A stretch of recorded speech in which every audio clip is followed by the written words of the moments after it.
Hello and welcome to stocks with Kevin. आज हमारा दूसरा वीडियो है। कल कल के वीडियो को बहुत अच्छा रिस्पांस मिला, तो thank you for watching my first video. जैसे कि मैंने हुड को 53 के भाव पे लिया था और आज हुड को 130 आया। 2 साल पहले मैंने उसको 53 के भाव पे लिया था, तो मैंने हुड को क्या देख के लिया था, क्यों लिया था, उसके बारे में डिस्कस करेंगे। वो हमारे सेकेंड पार्ट के साथ रिलेवेंट है, तो मैं उस दोनों को साथ में करूंगा। तो अगर हुडको की बात करें तो हुडको आज 130 के प्राइस पे उसका पी रेशियो 12 है। जब मैंने लिया था 53 के प्राइस पे, तब उसका पी रेशियो 6 था। तो ये पी रेशियो क्या है, तो आज के वीडियो में मैं बताऊंगा कि ये पी रेशियो क्या होता है। तो पी रेशियो होता है price to earning per share ratio. तो पहले तो बताता हूँ कि अर्निंग पर शेयर क्या होता है। तो मान लो कि कंपनी की जो सालाना इनकम है, नेट प्रॉफिट है, उसको कंपनी का मार्केट में जितने भी नंबर ऑफ शेयर्स है, तो टोटल प्रॉफिट को नंबर ऑफ शेयर से डिवाइड किया जाता है। तो ताकि पता चलता है कि एक शेयर की अर्निंग कितनी है, तो उसको अर्निंग पर शेयर बोलते हैं। तो पी क्या है? पी है कि मान लो कंपनी की मार्केट प्राइस है, उसको अर्निंग पर शेयर से डिवाइड किया जाता है, उसको पी रेशियो बोलते हैं। तो मान लो कि कोई कंपनी का प्रॉफिट 100 करोड़ है और उसके मार्केट में शेयर्स भी 100 करोड़ है, तो उसका अर्निंग पर शेयर कितना हुआ? 1 रुपया हुआ। और मान लो कि उस कंपनी की करंट मार्केट प्राइस 10 रुपए है, तो उसका पी रेशियो क्या हुआ? प्राइस 10 रुपए है, अर्निंग पर शेयर 1 रुपया है, तो उसका पी रेशियो हुआ 10/1, 10 हुआ। इसी तरह से जब मैंने हुडको को लिया था 53 के प्राइस पे, तब उसका पी रेशियो 6 था। तो पी रेशियो से हमें क्या समझ में आता है कि जैसे जैसे पी रेशियो कम होता है, उतना उतना वो स्टॉक अच्छा है, वो अंडरवैल्यूड है, उसके बढ़ने के चांसेस उतने ही ज्यादा है। तो जब 6 रुपए में 6 पी रेशियो के साथ मैंने लिया था, तो नॉर्मली पी रेशियो में देखता हूँ कि पी रेशियो अगर 20 से कम है तो मेरे लिए एकदम गोल्डन स्टॉक है, मैं उस पर इन्वेस्ट करूंगा। तो जब मैंने हुड को लिया था तब पी रेशियो उसका 6 था।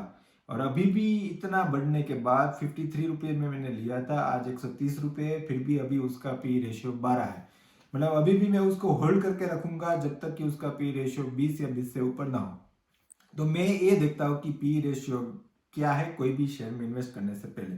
तो हुडको मेरे पोर्टफोलियो में पहले से था। आज मैंने अपने पोर्टफोलियो में एक और स्टॉक ऐड किया, धामपुर शुगर मिल्स। तो धामपुर शुगर मिल्स भी देखो, अगर उसका पी रेशियो आप आज देखेंगे तो उसका पी रेशियो 10 है। तो जिसका पी रेशियो बहुत ही कम है। अगर उसके सेक्टर्स की बात करूंगे, बलरामपुर चीनी, उन सब के पी रेशियो उससे बहुत ज्यादा है। तो अगर 10 पी रेशियो था तो ये बहुत ही अच्छा स्टॉक है। और डिविडेंड की भी बात करें तो वो डिविडेंड भी देता है। शुगर स्टॉक्स में सबसे हाईएस्ट डिविडेंड देने वाला धामपुर शुगर है, 2.28% डिविडेंड भी देता है।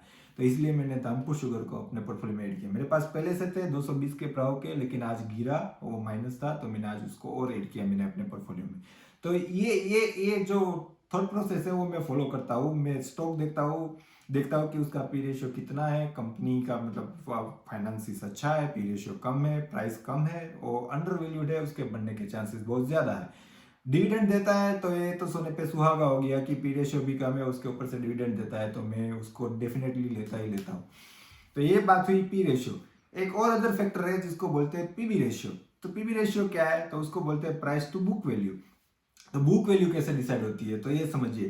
पी रेशियो क्या दिखाता है? पी रेशियो दिखाता है कि कंपनी का प्रॉफिट कैसे कैसे बढ़ रहा है। पीबी रेशियो क्या दिखाता है? कि कंपनी कितनी स्टेबल है। प्राइस टू बुक रेशियो इस तरह से डिवाइड किया जाता है कि कंपनी के टोटल एसेट्स काउंट किए जाते हैं, उसमें से कंपनी पे जो डेप्थ है, लायबिलिटीज है, उसको माइनस किया जाता है, ताकि कंपनी के पास टोटल टोटल नेट एसेट्स कितने हैं वो पता चले। उसको कंपनी के total number of shares into price से मल्टीप्लाई करके उसको बुक टोटल एसेट से डिवाइड किया जाता है। मान लो कि कंपनी के मार्केट में 1 करोड़ शेयर है और पर शेयर उसकी प्राइस 10 रुपए है, तो मतलब कंपनी की मार्केट में इक्विटी 10 करोड़ की है। और मान लो कि कंपनी के total assets, net assets 20 crore है, ठीक है। तो 10 करोड़ बटा 20 करोड़, तो उसका पीबी रेशियो हुआ 0.5। तो ये क्या दिखाता है कि मान लो कि कल कंपनी की हालत बहुत खराब हो जाती है। कभी कभी हम देखते हैं कि कंपनी डिलिस्ट हो जाती है, कंपनी बैंकरप्ट हो जाती है। तो ये पीबी रेशियो ये दिखाता है कि मान लो कंपनी का कल कंपनी बंद भी हो जाती है, तो उसके पास इतने एसेट्स है कि वो इक्विटी को भरपाई कर पाए। तो अगर उसका पीबी रेशियो 0.5 है, तो ये दिखाता है कि जितना भी उसका मार्केट में इक्विटी है, उससे डबल उसके पास एसेट्स है। तो ये दिखाता है कंपनी फंडामेंटली कितनी स्ट्रांग है। तो ये दो चीज़ मैं जनरली देखता हूँ कि पी रेशियो अगर 20 से कम है अच्छा स्टॉक है, पीबी रेशियो अगर 1 से कम है बहुत बढ़िया है। इसका मतलब ये दिखाता है कि उसकी जितनी इक्विटी है उससे ज़्यादा उसके पास एसेट्स है। लेकिन जनरली पीबी रेशियो अगर 3-4 के आसपास भी है तब भी मैं उसमें इन्वेस्ट करता हूँ। तो ये ध्यान रखिए, जब भी किसी स्टॉक में इन्वेस्ट करिए एक बार पी रेशियो पीबी रेशियो देख सकते हैं। सारे प्लेटफॉर्म पे दिख जाता है, बीएससी की वेबसाइट पे भी दिख जाता है, एनएससी की वेबसाइट पे भी दिख जाता है, जीरोधा ग्रो कुछ भी आप डिमेट ऐप यूज़ करते हैं तो उसमें भी दिख जाता है कि इस कंपनी का पी रेशियो पीबी रेशियो कितना है, और पीयर्स के साथ कंपेरिजन भी दिखा देते हैं। तो ये चीज़ याद रखिएगा, ये वही पी रेशियो पीबी रेशियो की बात। तो ठीक है फ्रेंड्स, तो कल मिलते हैं एक नए कल के मार्केट के एनालिसिस और एक नए टॉपिक के साथ। और अगर आपको ये वीडियोस अच्छे लग रहे हैं तो सब्सक्राइब कर दीजिए, लाइक कर दीजिए, ताकि जब भी मेरा नया वीडियो आए आपको तुरंत पता चल जाए। Thank you.